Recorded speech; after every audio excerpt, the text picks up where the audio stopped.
அரையாண்டு விடுமுறைக்கு பின் பள்ளிகள் திறப்பு. இந்த ஆண்டு முதல் நாள் பள்ளி என்பதால் மாணவர்கள் மகிழ்ச்சியுடன் பள்ளிக்கு சென்றனர்.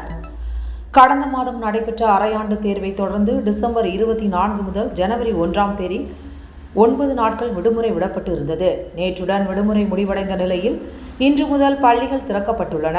இதற்காக பள்ளி வளாகம், மைதானம், குடிநீர் தொட்டிகள் என அனைத்து பகுதிகளிலும் தீவிரமாக சுத்தம் செய்யப்பட்டன. இன்று காலை இறைவணக்க கூட்டத்திற்கு பின் 3ஆம் பருவ பாட புத்தகங்கள் மாணவர்களுக்கு வழங்கப்பட்டன. கோவை மாவட்ட கல்வி அலுவலரின் அறிவுறுத்தல்படி மாவட்டத்தில் உள்ள அனைத்து துவக்க மற்றும் நடுநிலைப் பள்ளி மாணவர்களுக்கும் தேவையான 5.30 லட்சம் புத்தகங்கள் மற்றும் நோட்டு புத்தகங்கள் வழங்க ஏற்பாடு செய்யப்பட்டது. கல்வியாண்டு நிறைவுக்கு 3 மாதங்கள் மட்டுமே உள்ளதால் மாணவர்கள் தேவையற்ற விடுப்புகளை தவிர்த்து பள்ளிக்கு தொடர்ந்து வர வேண்டும் எனவும், தேர்ச்சிக்கு வருகை பதிவு கட்டாயம் என்பதை பெற்றோர்கள் கவனத்தில் கொள்ள வேண்டும் எனவும் அவர் அறிவுறுத்தியிருந்தார். தொடர் விடுமுறை, கிறிஸ்துமஸ், புத்தாண்டு போன்ற பண்டிகைகள் கொண்டாட்டத்தில் ஈடுபட்ட மாணவர்கள் விடுமுறை நீட்டிக்கப்படும் என எதிர்பார்த்து இருந்தார். மேலும் புத்தாண்டு வாழ்த்துக்களை சக மாணவர்களுடன் இன்று பகிர்ந்து கொள்ள மகிழ்ச்சியுடன் பள்ளி குழந்தைகள் வந்து இருந்தது குறிப்பிடத்தக்கது.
நீங்கள்